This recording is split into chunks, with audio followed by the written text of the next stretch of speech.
Why do stones move all by themselves in California's Death Valley?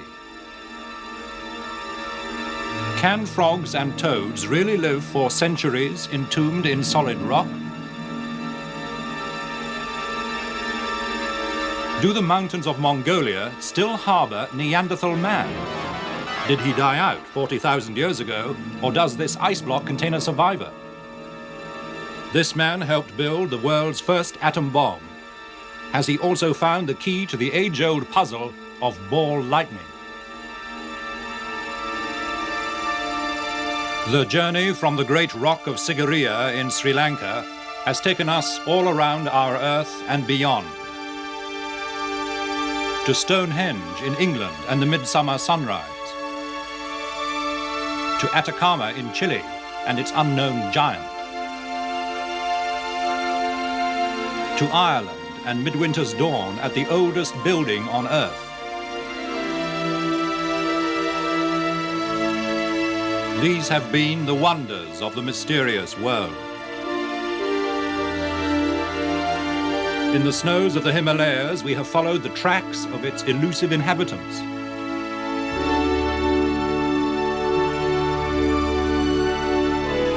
And deep in the forests of North America, caught glimpses of shadowy creatures.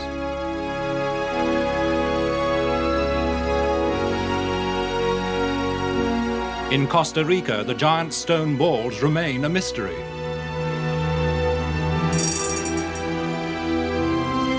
In Munich, the Baghdad Battery is still a powerful enigma. These have been the mysteries from the files of Arthur C. Clarke, author of 2001 and inventor of the communication satellite. From his home in Sri Lanka, after a lifetime of science, space, and writing, he has pondered the riddles of this and other worlds. In this series, we've scanned an entire spectrum of mysteries. Some are amusing, some are trivial, some are complete enigmas, some we may even have solved. But they vary wildly in significance. Some, though fascinating, are probably quite unimportant. Others, if we could fathom them, might change our entire understanding of the universe.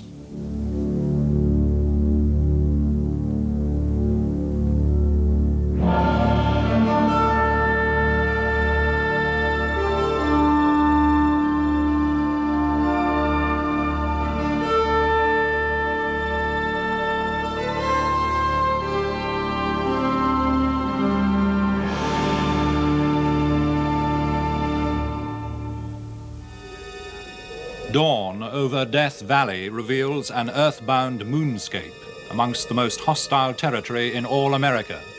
Bitterly cold by night, blistering desert by day. Its only inhabitants are herds of wild donkeys.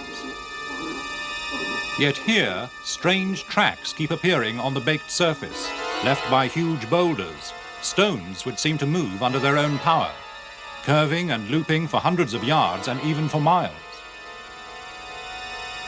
The scene of this weird phenomenon is Racetrack Playa, a dried-up lake on the edge of Death Valley.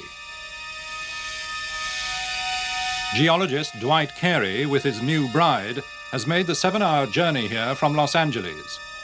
For more than a decade, he has been trying to find the key to the strange forces which cause the stones to move.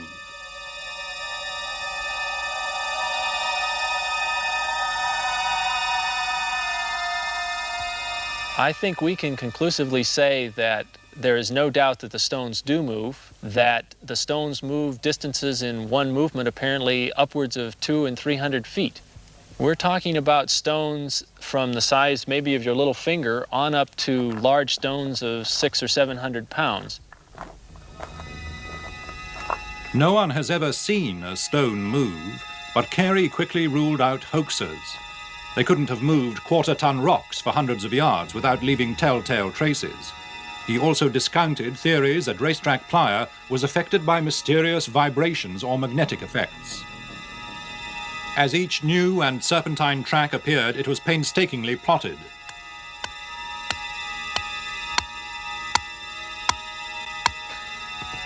All right. Now we'll stretch it tight. That's 74 feet 4 inches. Carey marked each stone with a stake to measure how far it moved. He painted the corners to show which way each faced. He even built corrals around groups of them to see if they all moved at once. It took him 7 years to formulate a theory.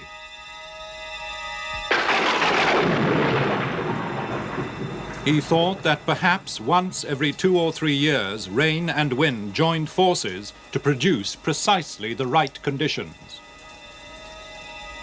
The playa surface is probably rather firm, but contains a thin layer of very slippery mud, possibly with some water standing on top of it. And the wind is able to pick the rock, start the rock to move, and slide it across on the firm base, but pushing aside the very slippery mud and sliding right on top of that as it moves. It's probably moving a couple of feet per second as it rides off across the playa, and after 100, 200 feet of movement, or sometimes just a very little movement, the stone will eventually come to rest as the wind dies down. I believe it's basically changes in the wind during the time when the rock is moving that cause the stone trails to be so variable.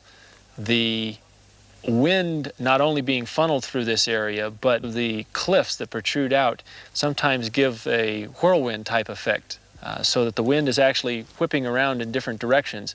Basically what we've done is develop circumstantial evidence that builds to the point of saying wind on a sloppy playa surface is the only explanation we can come up that's legitimate. No one has ever been out here and actually seen a stone move. Probably it's a fact of nature that it only happens on dark and stormy nights when no one in their right mind would be out here in the first place. The moving stones of Death Valley are quite surprising, but I'm sure that Dr. Carey has solved this minor mystery. But there are other mysteries to which we'd like answers. I have a hunch that one of the most important of all mysteries may be ball lightning.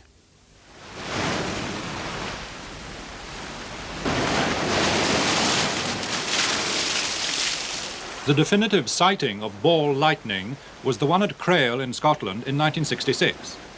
Mrs. Jean Meldrum and her mother were at the beach cafe one August afternoon. I looked up because I heard this noise getting louder and louder, and there was just like a ball of fire. It was like orange in the middle, and it was luminous white round, and it rolled right along the side of the cafe, the wall in the cafe, and it came to the window, and it came out the window. And I came up, lifted up the way to have a look to see what this was, and the thing came out the window and battered across the front of my chest, and then it vanished because I picked the kid up and I went inside because everybody was panicking by this time.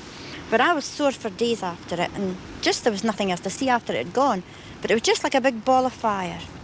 All of a sudden, the whole kitchen that I was standing in just were lit up luminous white. I couldn't understand it. It was very frightening. And then the screaming went on till the beach was empty. The cafe people had all run out the cafe. They ran out like lightning.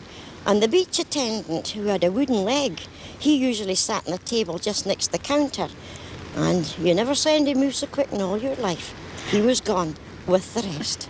And the following day I discovered the 2 gas jets on the top of the cooker were cut right through, and we had to send it to the blacksmith in Clarke, the local blacksmith, to be repaired. A year before, across the Atlantic, Clara Greenlee was having an irritating afternoon. As I was trying to swat a fly that'd been around aggravating us for I don't know how long, why, I turned to look at my neighbor, and when I did, why, I seen right outside the screen in that direction this ball of lightning. I didn't know what it was. Why, it appeared, the size of probably a basketball, or maybe a little larger, and it the color of it was like orange, more or less, and it had like a halo around the edges of it. So just about the time that I was talking to my neighbor about this fly, it came in and I hit down, and when I did, this ball of lightning, it fell to the floor, rolled around a little, and exploded and made a terrible sound, I guess about like a shotgun. And my neighbor looked at me and said, "That ought to got him." Ball lightning terrified peasants and killed a pig in Salignac, France in 1845. Diane de Poitiers was chased by it on her wedding night in 1557. In St. Petersburg, Professor Richman was killed by it, and at Gorges de Loup in France in 1901, ball lightning disrupted dinner. In 1868, a Viennese eyewitness painted what he saw. At Edinburgh University, ball lightning apparently penetrated a window of the meteorology department. And at Castleford in Yorkshire, it was photographed during a storm at 2 o'clock in the morning. At Los Alamos, birthplace of the atomic bomb, dramatic clues to the mystery of ball lightning have been found by James Tuck. Hi, Mr. Tuck. How are you? How are you? Fine. A little cold. Professor Tuck has distilled its characteristics from eyewitness reports. This ball, very characteristically, floats through the air like this. The ball, on the average, is about a foot in diameter. Sometimes there are people who say they've seen it a yard in diameter, and there are some people who claim they've seen it about the size of a walnut. It's not very bright, about the brightness of a 100-watt lamp. Now, that's pretty bright at night, remember, but in the daytime it's nothing special. It's said to make a fizzing, buzzing noise. It lasts, on the whole, on the average, about 5 seconds. Stories from the US Navy submarine service put Tuck onto an experiment. Submariners told him how clumsy switching of the batteries could produce fireballs which often burnt their legs. At Los Alamos, Tuck persuaded some colleagues to help him in the lunch hour to try to manufacture ball lightning. For on the very premises where he had helped build the atomic bomb, Tuck had discovered they had a gigantic submarine battery, as big as a power station, but now redundant. One day, the last before the battery was due to be dismantled, they decided to surround the switchgear with a small concentration of methane gas. Well, we set out this experiment with a cellophane box around the switchgear, and we were all behind the sandbags about 100 or 50 feet away from the switchgear. We had the cameras rolling, we took the picture. And I'd made a bit of a blunder, a small mistake about the right gas concentration in this box, with the result that instead of the gas merely serving as some kind of component in any future ball lightning that we hope to make, the warming by the arc caused it to explode in a mild way. Now, the arc itself makes a big noise, but what happened was the whole thing went wharumph like this, lifted the roof a little, and we were all staring at this with our jaws dropped round our ankles in horror. Well, then that was the experiment, and that was over, and we did a little illegal champagne drinking and said, well, it was a good try. We didn't succeed, folks. And that was that. The colour film of this kind has to be processed elsewhere, and when it came back from the lab and we examined the last film, to our profound astonishment, there was an object on it. We could see the explosion and so on, but there was an object which came along towards us, bounced on the floor, went off the frame. It had a diameter of about 3 inches in diameter. It was on 150 frames of the film. Both cameras showed it, went behind something and came out again on the other side. It floated. It didn't fade. It kept the same brightness. I must say that that it had a lot of characteristics of ball lightning. Can I say, as a scientist, that we made ball lightning? I'm afraid not, because an honest scientist must repeat it over and over and find the conditions for when it does it and when it doesn't. But this was an ex post facto affair. We couldn't repeat it. So all I can say is I think, if I were asked honestly, had we made ball lightning, I would say a 50-50 chance we had. Ball lightning involves matter at very high temperatures, the so-called plasma state found in the cosmic furnaces of the stars. Through its study, we may be able to create here on Earth sources of infinite power, and then our energy problems will be over forever. But it's mankind's past to which this grisly cadaver offers a clue. Known as the Minnesota Iceman, entombed in a glass-topped coffin, He was the star exhibit in a travelling show which drew astonished crowds in the late 1960s.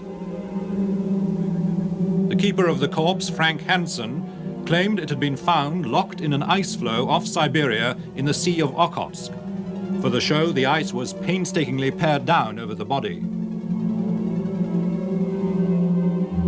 Zoologist Bernard Heuvelmans has spent a lifetime on the track of unknown animals. By chance, he was staying with a colleague in America when the Minnesota Iceman was revealed. They hastened to examine it. There was no doubt that we were looking at some sort of man. Not Homo sapiens, but some sort of strangely hairy man.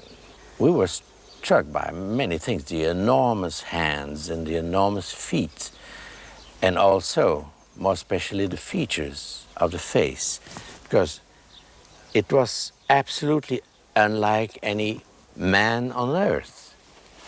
It was obvious that this creature had been killed, because the one eye was completely missing and the other was hanging out of the socket, and it had blood all around, so we thought it was probably shot in one eye and the bullet made the other eye pop out. At first, Heuvelmans had expected a fake, but now he believes the Iceman was genuine. From seeing it, there is no question that the Iceman could be a hoax, a faked dummy, rubber dummy, or what have you, as they told in the press. When you have seen something, we examined this creature for 3 days, very carefully, and we were very suspicious, I can tell you, at the start. But after a while, that was quite ruled out. No, there is absolutely no doubt for me that I have been examining a Neanderthal man, a surviving Neanderthal man. Heuvelmans' account made world headlines with his proposition that the fresh frozen corpse was a Neanderthal, man's closest evolutionary relative, previously presumed extinct for 40,000 years. In the furore that followed, the Iceman was spirited away, and many other scientists claimed that Heuvelmans had been duped.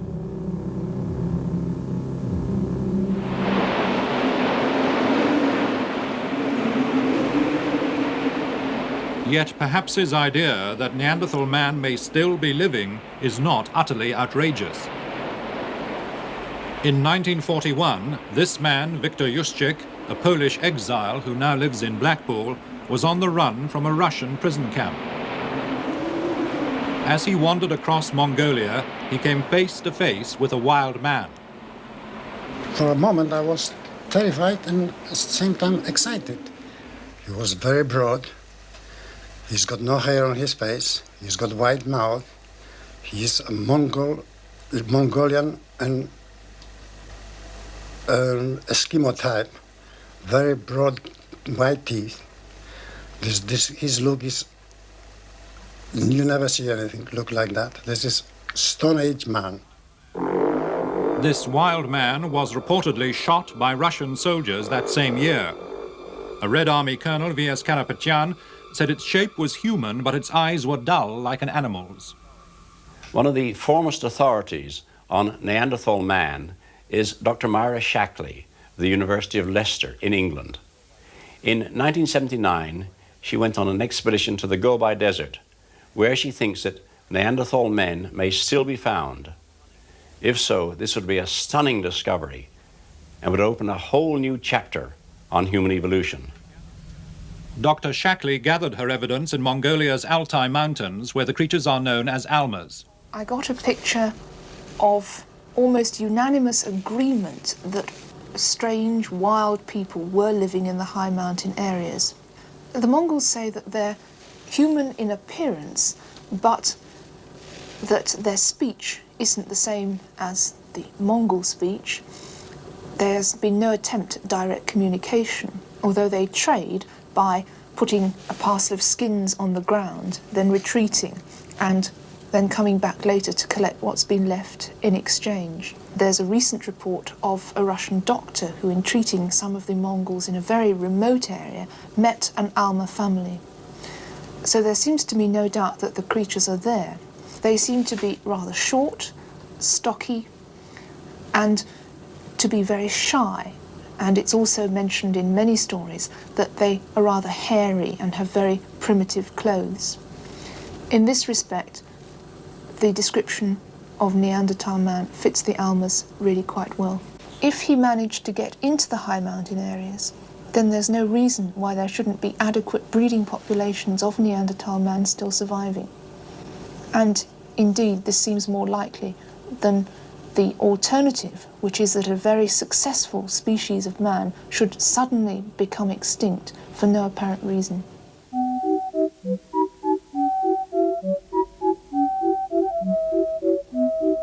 Persistent reports of the survival abilities of another type of creature have brought Dr. Mike Tyler from Adelaide University, Australia, to Brighton Museum and its Cabinet of Curiosities.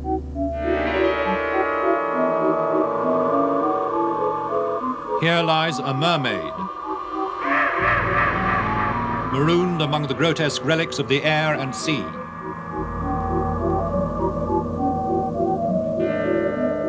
And strangest of all, this rock, which was found in 1883. Inside, in a secret cavity, a fully grown mummified toad. The specimen was discovered by a man working on the roads by the name of Mr. Nye, and he picked up this particular stone, and although it seems rather heavy to me, apparently he noticed that it was a good deal lighter than usual, and as a result he split the stone open, and inside for the first time discovered this strange dead toad. This toad emerged alive from a solid block of coal, which had been burning in the hearth of a Mr. W.J. Clarke at his home in Bath Street, Rugby. Although it had no mouth and no rectum, it lived on for 5 weeks. Old books, like White Watson's Strata of Derbyshire of 1811, contain further reports. At Eastwood Colliery, a toad was taken alive from a coal seam in the fire engine pit, but died immediately on exposure to the air. And at Cowden near Ashford, 2 toads were found alive in a block of marble. In a letter to the Times in 1862, a Mr. Scott reported 2 cases of toad in the hole. One was found in the middle of a 4-foot stone, which later formed part of a plinth in Birmingham Town Hall. Scientific American, as recently as 1933, carried the story of a frog nicknamed Old Rip, after Rip Van Winkle. He seemingly survived for 34 years beneath a concrete roadway at Schenectady, New York. The specimen in my hand is quite an intriguing one, and it's indeed an oddity. However, this particular nodule, this particular stone, in fact contains an aperture at one end. The aperture is about 1/2 inch in diameter. It's a little smaller than the diameter of my small finger. And it is conceivable that the toad crawled in through that hole at a stage when it was quite young. It perhaps found insects inside there, and there's certainly some evidence that some insects are attracted to toads, perhaps by the peculiarities of their smell, smells that we can detect too. And so we can envisage a situation in which we have the toad here inside a cavity, inside the rock, eating and eating and eating until he reaches the point when it's quite impossible for him to leave. He in fact is larger than the aperture through which he crawled. In 1825, the naturalist Dr. William Buckland buried some toads in sealed stone cells for a year. Some survived the first 12 months, but not a second gruesome interment. As we referred to Buckland's experiments, to animals which can live for short periods of time and perhaps live without food for a year or more. But in rocks, we're talking of millions of years, and there's no way in the world in which an animal can survive without food and water, or survive at all for hundreds of thousands or millions of years. It's just impossible. And so when we have these stories of pieces of rock being split open with smooth surfaces, cavities in the middle, and frogs walking out, well, that just remains an absolute mystery. Well, one day we may know the answer. But even if you solve all the mysteries we've discussed in this series, there are plenty more where they came from. For our universe is not only more mysterious than we imagine, It is more mysterious than we can imagine.